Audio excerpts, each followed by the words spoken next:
Sarah Williams parked her old blue Honda Civic in the employee section of Cooper's Market at 7:45 a.m., just like she did every Tuesday morning. The early morning sun was just beginning to warm the nearly empty parking lot as she grabbed her small lunch bag from the passenger seat. She was always early for her 8 a.m. shift, something Mr. Cooper, the store owner, had noticed and appreciated about her since her first day 3 years ago. As she walked toward the store's entrance, Sarah adjusted her name tag on her navy blue store uniform. At 23 years old, she was one of the younger employees at Cooper's Market, but her work ethic and friendly personality had quickly made her one of the most respected staff members. Her dark curly hair was neatly tied back in a professional bun, and despite the early hour, her brown eyes were bright and alert. Inside the store, the morning crew was already busy preparing for another day. The smell of fresh bread from the bakery section filled the air, mixing with the aroma of newly brewed coffee from the small cafe area near the entrance. Tom, the elderly janitor, was finishing up his floor cleaning routine and gave Sarah a friendly wave as she walked past. "Morning, Sarah. Made some fresh coffee if you need a pick-me-up," called Maria from the bakery. The middle-aged woman had taken Sarah under her wing when she first started working at the store, often saving her a fresh muffin or cookie during break time. "Thanks, Maria. I might grab some later," Sarah replied with a warm smile. She made her way to the employee break room, where she stored her lunch in the refrigerator and clocked in for her shift. A few other morning shift workers were there, getting ready to start their day. Jenny, another cashier who worked the morning shift with Sarah, was fixing her uniform in front of the small mirror in the break room. "Hey Sarah, did you finish that business management assignment for Professor Thompson's class?" Jenny asked. The two had become friends after discovering they both attended the same community college. "Just finished it last night," Sarah responded, pulling her hair back to check if her bun needed adjusting. "Those case studies are getting tougher, but I'm learning a lot." Sarah was proud of managing both full-time work and her business degree studies. It wasn't easy, but Mr. Cooper had been very understanding about arranging her schedule around her classes. As Sarah walked out to her register, she started her usual morning routine. She counted her drawer, made sure she had enough receipt paper, and checked that all her supplies were in order. The store was quiet at this hour, with just a few early morning regulars picking up their daily essentials. Mr. Cooper emerged from his office, doing his morning rounds. He was a tall man in his 60s, with gray hair and kind eyes that had seen much in his 30 years of owning the store. He had served in Vietnam before opening Cooper's Market, and his military background showed in his organized approach to running the business. "Good morning, Sarah," he said, stopping by her register. "How's the studying going? That big test is coming up soon, right?" Sarah nodded, touched that he remembered. "Yes, sir. Next week. I've been studying every evening after work." "That's what I like to hear," Mr. Cooper smiled. "You know, when you finish that degree, we should talk about a management position. You got a good head for business." Sarah's face lit up at his words. This was exactly the kind of opportunity she had been hoping for. She had started at Cooper's Market as a part-time cashier, but she had bigger dreams. Mr. Cooper had noticed her potential early on, and his mentorship had meant a lot to her. The store's automatic doors swooshed open as the first real wave of morning customers began to arrive. Sarah straightened her spine and put on her best professional smile. Regular customers like Mrs. Chen, who always bought fresh vegetables for her restaurant, and Mr. Peterson, who came in every morning for his newspaper and coffee, waved hello as they entered. It seemed like it would be just another normal Tuesday at Cooper's Market. Sarah had no way of knowing that in just a few hours, an incident would occur that would change not only her life, but the entire atmosphere of the store. For now, though, she focused on greeting her first customer of the day, completely unaware of the drama that was about to unfold. The morning rush had slowed down by 10:30 a.m., and Sarah was taking a moment to organize her register area. The store had fallen into its usual mid-morning quiet, with only the soft background music and occasional beeping of scanners breaking the silence. She had just finished serving Mr. Rodriguez, who always bought his weekly groceries on Tuesday mornings, when she noticed an unfamiliar customer entering the store. The woman appeared to be in her late 60s, dressed expensively in a beige pantsuit and pearl necklace. Her silver hair was perfectly styled, and she carried a designer handbag that probably cost more than Sarah made in a month. Sarah watched as the woman grabbed a shopping cart and began moving through the aisles with an air of superiority, examining items with a critical eye.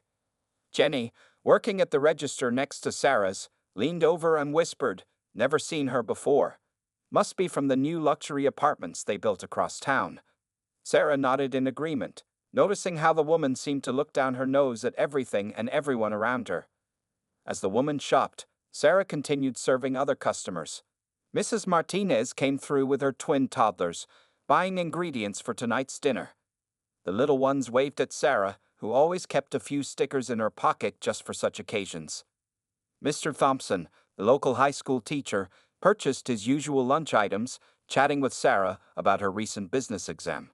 The well-dressed woman had been shopping for about 20 minutes when Sarah noticed her approaching the checkout area. Her cart was full of high-end products, organic vegetables, premium cuts of meat, and expensive wines. Sarah was the only cashier available at that moment, as Jenny had just left for her break. As the woman got closer to Sarah's register, her face changed, her eyes narrowed, and her lips pressed into a thin line. She stopped her cart abruptly, causing the woman behind her to almost bump into her. Sarah maintained her professional smile, though something about the woman's expression made her stomach tighten with unease. "Good morning, ma'am," Sarah said politely, reaching for the first item in the cart. "Did you find everything you were looking for today?" The woman jerked her cart back, preventing Sarah from touching any of the items. Her face had turned an ugly shade of red, and her voice was sharp enough to cut glass when she spoke. "I need to speak to a manager immediately." Sarah's hand froze in midair. She could feel the eyes of other customers on her back. "Is there something wrong with any of the products, ma'am?" she asked, trying to keep her voice steady. "I refuse to have my groceries handled by someone like you," the woman spat out, her voice getting louder with each word. "Get me another cashier, a different one. You know what I mean." The silence in the store became deafening. The music playing overhead seemed to fade away as other customers stopped what they were doing to stare. Sarah felt her cheeks burning, but years of customer service experience helped her maintain her composure, even as her hands began to tremble slightly. Behind the woman, several customers had their phones out, recording the scene. Mrs. Martinez, who was still in the store, quickly covered her children's ears, looking horrified. Mr. Thompson had stopped near the magazine rack, his face darkening with anger. Sarah took a deep breath, her heart pounding in her chest. "Ma'am, I'm the only cashier available right now. I assure you I'm fully qualified to." "I said I want another cashier," the woman nearly shouted, cutting Sarah off. "Where is your manager? I want to speak to whoever's in charge of this store right now." The commotion was drawing more attention. Stock boys had stopped stocking shelves to watch, and Maria had stepped out from the bakery, flour still on her apron, her usually friendly face tight with anger. The line behind the woman was growing longer, but no one seemed interested in complaining about the delay. Instead, they were all watching the scene unfold with a mixture of shock and disgust. Little did the woman know that Mr. Cooper was already making his way from his office, having heard the commotion from down the hall. As he approached, Sarah could see the set of his jaw and the determined look in his eyes. She had never seen him angry before, but she had a feeling that was about to change. Mr. Cooper emerged from the back of the store like a storm cloud rolling in. His normally friendly face was set in hard lines, and his steady footsteps echoed through the now silent store. Every employee who had worked at Cooper's Market knew that their boss was a fair and patient man, but they also knew he had his limits. Today, they were about to see those limits tested. "I'm James Cooper, the owner of this store," he said, his voice calm but firm as he positioned himself next to Sarah. "What seems to be the problem here?" The woman straightened her expensive jacket, looking somewhat relieved to see someone in authority.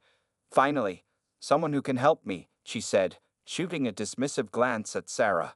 "I need a different cashier. I'm sure you understand why." She gestured vaguely in Sarah's direction, her meaning crystal clear to everyone watching.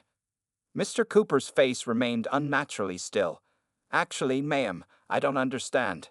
Could you please explain exactly what you mean?"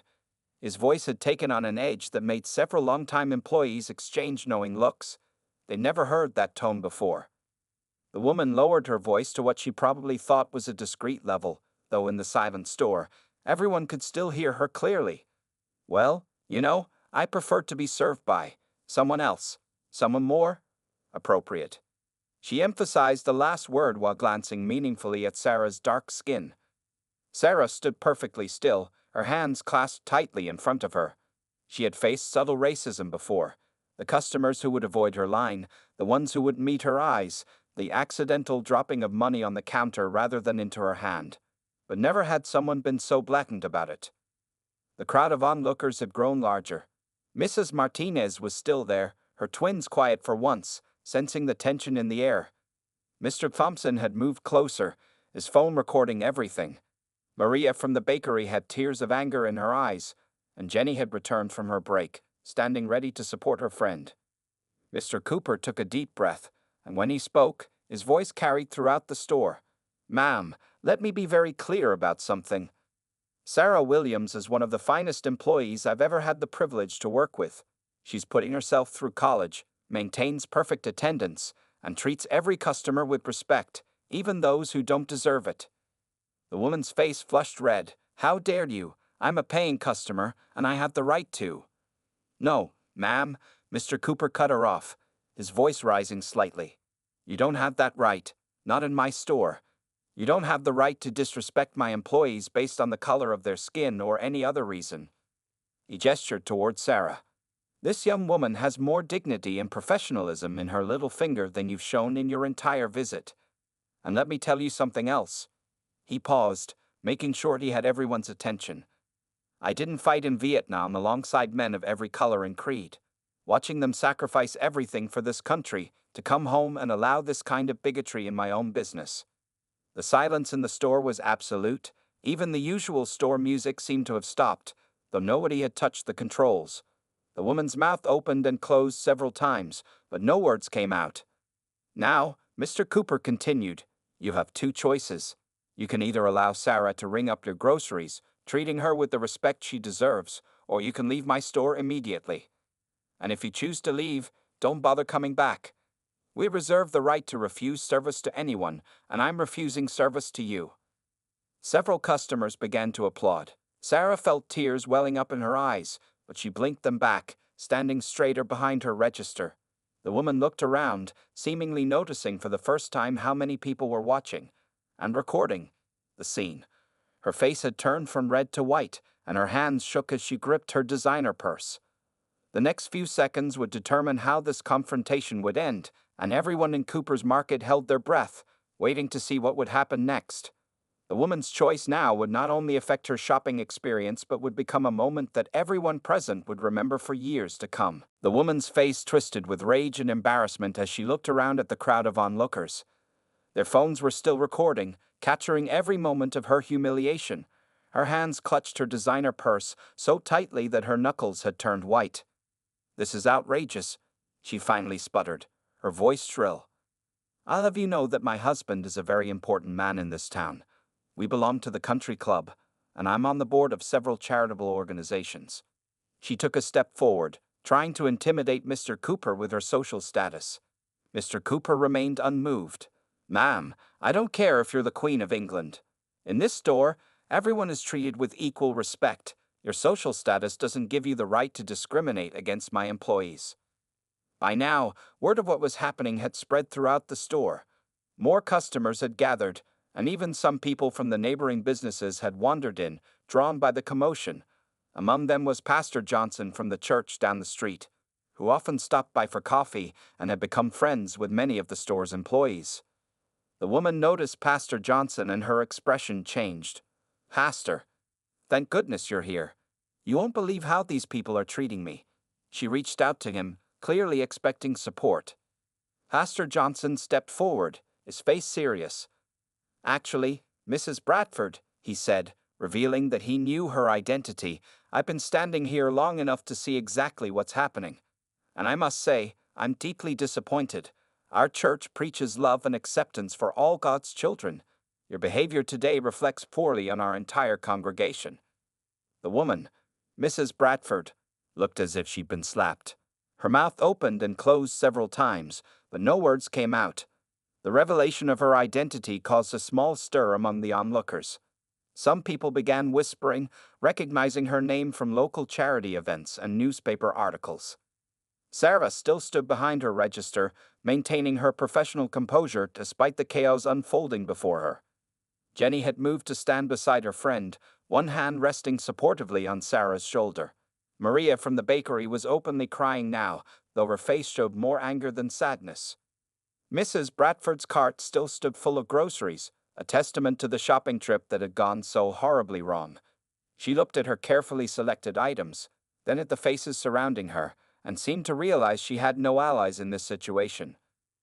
"Well," she said, trying to gather what dignity she had left, "I can see that common courtesy and customer service mean nothing in this establishment.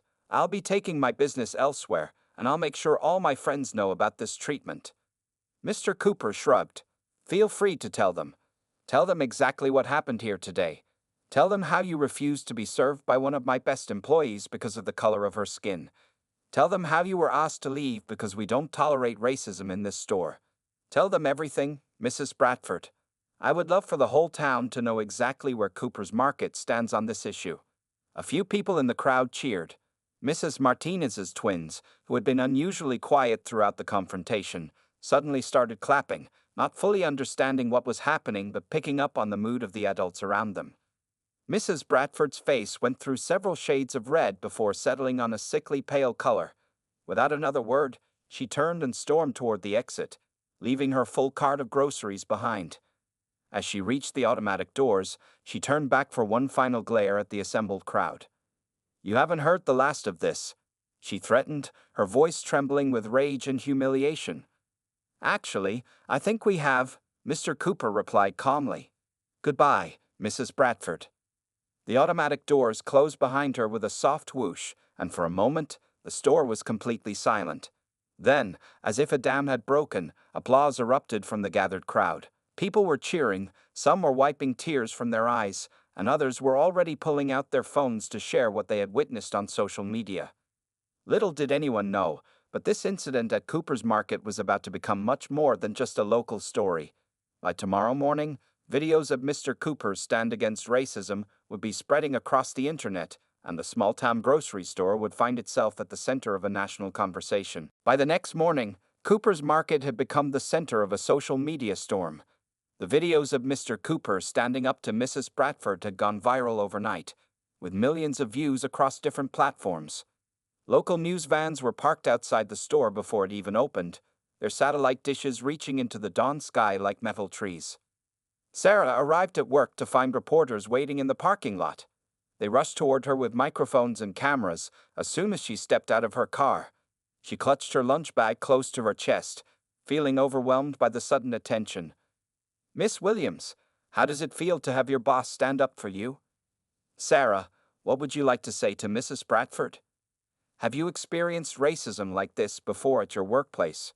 The questions came from all directions, but before Sarah could respond, a familiar voice cut through the chaos. "Let her through." It was Jenny, who had arrived early specifically to help her friend navigate this situation. She pushed through the crowd of reporters, linked her arm with Sarah's, and guided her toward the store's entrance. Inside, Mr. Cooper was already dealing with his own media circus. 3 different news stations had set up cameras in the store, and a reporter from the local newspaper was scribbling furiously in her notepad. The older man looked tired but determined, answering questions with the same directness he had shown the day before. "No, this isn't about publicity," he was saying to a reporter. "This is about basic human dignity. Every person who walks through those doors, whether they're my employees or my customers, deserves to be treated with respect." The store's phone hadn't stopped ringing since opening. Maria had been answering calls between baking, hearing from people across the country who wanted to express their support. Some were even trying to place orders from hundreds of miles away, though Cooper's Market was just a local grocery store. By mid-morning, something extraordinary began to happen. Customers started arriving in unusually large numbers. They weren't just coming to shop, they were coming to show support. People waited in line specifically for Sarah's register, many of them bringing small gifts or cards. An elderly black woman who had lived in the town all her life came up to Sarah with tears in her eyes.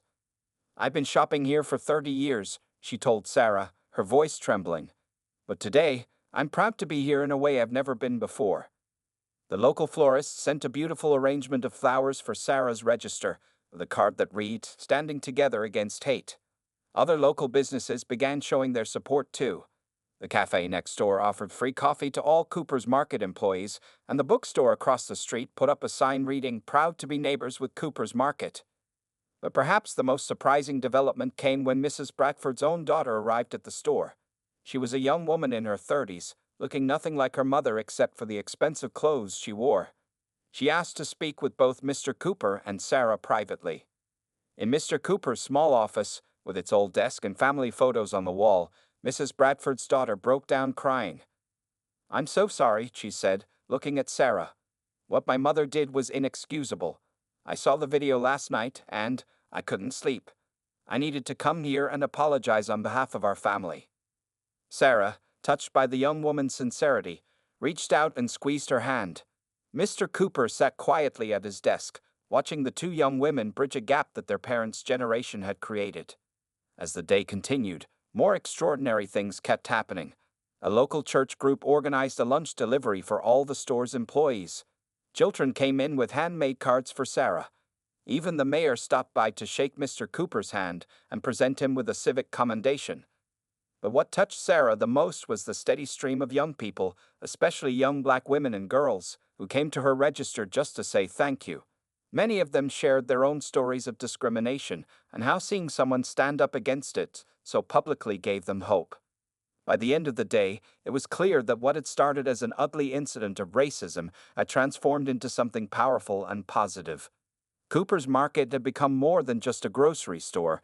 It had become a symbol of hope and change in a world that desperately needed both. 1 week after the incident, Cooper's Market had completely transformed. The initial media frenzy had settled, but the impact of that day continued to grow in unexpected ways. The store's small parking lot was consistently full, with customers coming from neighboring towns just to shop there and show their support. Mr. Cooper had turned down multiple national TV interview requests, insisting that this wasn't about publicity. However, he did agree to speak at a local town hall meeting about workplace discrimination. The community center was packed that evening, with people standing along the walls just to hear him speak. "What happened in our store that day happens to people of color every day, everywhere," Mr. Cooper said from the podium, his voice steady and clear. "The only difference is that this time, it was caught on camera. This time, people saw it. And this time, we did something about it." Sarah sat in the front row, surrounded by her coworkers. She noticed that even some of the town's most prominent business leaders were present, including owners of other local stores who had previously stayed quiet on such issues. They listened intently as Mr. Cooper continued to speak. The most surprising development came when the Chamber of Commerce approached Mr. Cooper about starting a program to promote diversity in local businesses. They wanted him to lead a committee that would develop guidelines for handling discrimination and creating more inclusive workplaces. Back at the store, changes were happening too. Mr. Cooper had hired 2 new employees who had recently moved to town. Both people of color who said they'd chosen to apply specifically because of how the store had handled the incident. The break room wall now featured a new sign that read, "Respect, dignity, and equality, non-negotiable." Sarah's life had changed as well. A local news article about her pursuing her business degree while working full-time had caught the attention of several business leaders. 3 different companies had offered her paid internships for the summer, and a local business owner had even offered to help pay for her remaining college expenses. But not everything was positive.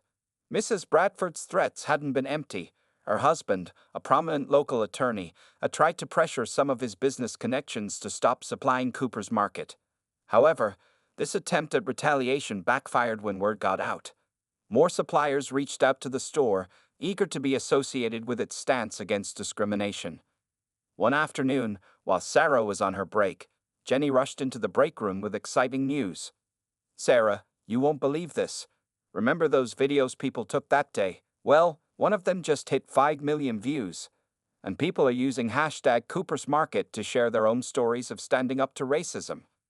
The store's small social media account, which had previously been used mainly to announce sales and special offers, had grown to over 100,000 followers. People from across the country were sending messages of support and sharing their own experiences with discrimination. Local schools had begun asking Mr. Cooper to speak to their students about standing up against prejudice. He always brought Sarah along, and together they shared their perspective on that day and its aftermath. The students, especially the younger ones, were deeply moved by their stories. Maria from the bakery had started baking special Unity cookies, sugar cookies decorated with multicolored hands joined in a circle. They sold out every day, with all proceeds going to a scholarship fund for minority students that Mr. Cooper had established in the wake of the incident. Even Pastor Johnson had taken action, organizing an anti-racism workshop series at his church. Mrs. Bradford hadn't been seen at services since the incident, but her daughter had become a regular attendee and an active participant in these discussions. 1 month after the incident, Sarah was restocking shelves when she overheard two elderly customers talking. One said to the other, "I've lived in this town for 60 years, and I never thought I'd see the day when people would actually talk about these things openly. Maybe there's hope after all." Sarah smiled to herself as she continued her work. The incident with Mrs. Bradford had been painful, but it had sparked changes that nobody could have predicted. Cooper's Market had become more than just a grocery store. It had become a symbol of what could happen when people chose to stand up for what was right. As she walked back to her register, Sarah passed the new sign Mr. Cooper had put up near the entrance. "Welcome to Cooper's Market, where everyone matters." Simple words, but they meant more now than ever before. 3 months after the incident, Cooper's Market hosted a special community event that would mark another important milestone in the store's transformation. Mr. Cooper had decided to turn the store's 30th anniversary celebration into something much more meaningful: the launch of the Cooper's Market Community Initiative for Equality. The store's parking lot had been transformed for the occasion. Colorful tents housed local vendors and community organizations. Children ran around with face paint and balloons, while their parents visited different booths learning about various social justice initiatives. The smell of Maria's famous baking mixed with food from local restaurants that had set up stands for the event. Sarah, now promoted to assistant manager while still finishing her business degree, stood beside Mr. Cooper as he prepared to address the gathered crowd. She couldn't help but remember how different things had been just 3 months ago, standing at her register facing Mrs. Bradford's hatred. "When I opened this store 30 years ago," Mr. Cooper began, his voice carrying across the parking lot, "I just wanted to run a good grocery store. But life has a way of giving you bigger purposes than you planned for." He paused, looking at the diverse crowd before him. "Today, we're not just celebrating 30 years of business. We're celebrating the beginning of something new." He went on to announce several new programs. The Cooper's Market Scholarship Fund had already raised enough money to support 5 minority students through college. A new mentorship program would pair experienced business owners with young entrepreneurs from underrepresented communities. The store would also offer paid internships to local high school students, giving them their first work experience in an inclusive environment. The crowd applauded enthusiastically, but the biggest surprise came when Sarah stepped up to the microphone. Her hands were shaking slightly, but her voice was strong and clear. "3 months ago, I was just a cashier trying to get through college," she said. "Today, I'm helping manage this store while finishing my degree, thanks to Mr. Cooper's support and our amazing community." She took a deep breath before continuing. "And today, I'm proud to announce that once I graduate, I'll be opening the second Cooper's Market location in the east side of town, with Mr. Cooper's guidance and partnership." The announcement was met with cheers and applause. The east side of town had been without a proper grocery store for years, and this news meant more than just business expansion. It meant hope for an underserved community. Among the crowd, Sarah spotted Mrs. Bradford's daughter, who had become a regular customer and friend. She was standing with Pastor Johnson, both of them applauding. The pastor's anti-racism workshop series had grown so popular that other churches in the region had started similar programs. Local business owners who had initially stayed quiet during the controversy were now actively involved in the store's initiatives. The Chamber of Commerce had adopted new guidelines for handling discrimination, developed with input from Mr. Cooper and other community leaders. Even some of the store's everyday operations had changed. The employee training program now included extensive diversity and inclusion sections. The store's bulletin board featured community events and resources related to social justice alongside the usual local notices and sale announcements.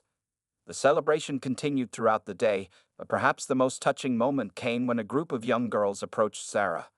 They were part of a local youth group, and each wore a t-shirt that read "Future Leaders for Equality." "We want to be like you when we grow up," one of the girls said shyly. "Our teacher told us how you stayed strong when someone was mean to you, and how you're going to own your own store now." Sarah knelt down to their level, feeling tears well up in her eyes. "You can be anything you want to be," she told them, "and don't let anyone tell you different." As the sun began to set on the celebration, Mr. Cooper and Sarah stood together, watching the community they had helped build. The parking lot was still full of people talking, laughing, and making plans for future initiatives. "Did you ever think your grocery store would turn into all this?" Sarah asked Mr. Cooper. The older man shook his head, smiling. "No," he replied, "but sometimes the best things in life are the ones you never planned for." Looking around at all they had accomplished in just 3 months, Sarah couldn't help but agree. What had started as one person's act of hatred had transformed into a community's movement of love and acceptance. 1 year had passed since that fateful day at Cooper's Market. The store had become a very different place, though in many ways, it was still the same friendly neighborhood grocery store it had always been. The morning still smelled like Maria's fresh bread, and Mr. Cooper still did his daily rounds, greeting customers by name. The biggest change was visible in the east side of town, where Sarah's new store location was having its grand opening. The building, once an abandoned supermarket, had been completely renovated. A large crowd had gathered for the opening ceremony, including news crews, local officials, and hundreds of community members. Sarah stood in front of her store, barely able to believe this moment was real. The sign above read "Cooper's Market East, a community partnership." She wore a navy blue blazer over her store uniform, looking every bit the successful business owner she had become. Her business degree diploma, received just 2 months earlier, hung proudly in her new office. Mr. Cooper stood beside her, his hair a little grayer than a year ago, but his eyes still bright with pride. As Sarah cut the ribbon to officially open the store, the crowd erupted in cheers. Among them were familiar faces: Jenny, Maria, Pastor Johnson, and even Mrs. Bradford's daughter, who had become one of the store's strongest supporters. Inside, the new store was a model of modern community-focused business. One section was dedicated to locally sourced products from minority-owned businesses. A community room in the back hosted free classes on everything from nutrition to financial literacy. The break room wall displayed photos from the past year, including one of Sarah receiving her business degree, with Mr. Cooper and her coworkers cheering in the background. But perhaps the most meaningful part of the new store was its staff. Sarah had made a point of hiring people from the neighborhood, providing jobs to those who needed them most. Her first hire had been a young black woman named Destiny, who reminded Sarah of herself 3 years ago, eager to work and study, just needing someone to give her a chance. During the opening ceremony, Sarah gave a speech that brought tears to many eyes. "A year ago, someone tried to tell me I didn't belong behind a register," she said, her voice strong and clear. "Today, I'm standing before you as a store owner. But this isn't just my story. This is our story.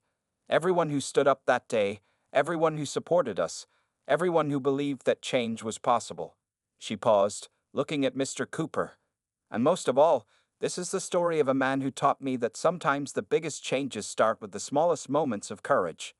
The crowd applauded, and Mr. Cooper stepped forward to say a few words. "When I opened my first store 30 years ago, I never imagined this," he said, gesturing to the new building. "But Sarah showed me that we can always dream bigger, do better, and reach higher. This store isn't just a business. It's a promise to our community that hate will never win where love and courage exist." As the day went on, customers flooded into the new store. Children ran through the aisles while their parents shopped. Elderly neighbors chatted in the community room, and young people filled out job applications at the service desk. The store was alive with the energy of possibility. Late that evening, after the crowds had gone home, Sarah walked through her store one last time before closing. She stopped at the front window, looking out at the neighborhood she was now serving. A young girl walked past with her mother, pressing her face against the glass to look inside. Sarah waved, and the girl's face lit up with a bright smile. At that moment, Sarah remembered something Mr. Cooper had told her on that difficult day a year ago. Sometimes the worst moments bring out the best in people. He had been right. What had started as an act of hatred had sparked a movement of love, change, and community. As Sarah locked up her store for the first time, she felt a deep sense of satisfaction. Tomorrow would bring new challenges, new opportunities, and new chances to make a difference. But for now, she simply stood there, keys in hand, knowing that she had helped write a new chapter not just in her own story, but in the story of her community. The lights of Cooper's Market East went dark, but its promise of hope continued to shine bright in the night, a beacon of what was possible when people stood together against hatred and chose love instead.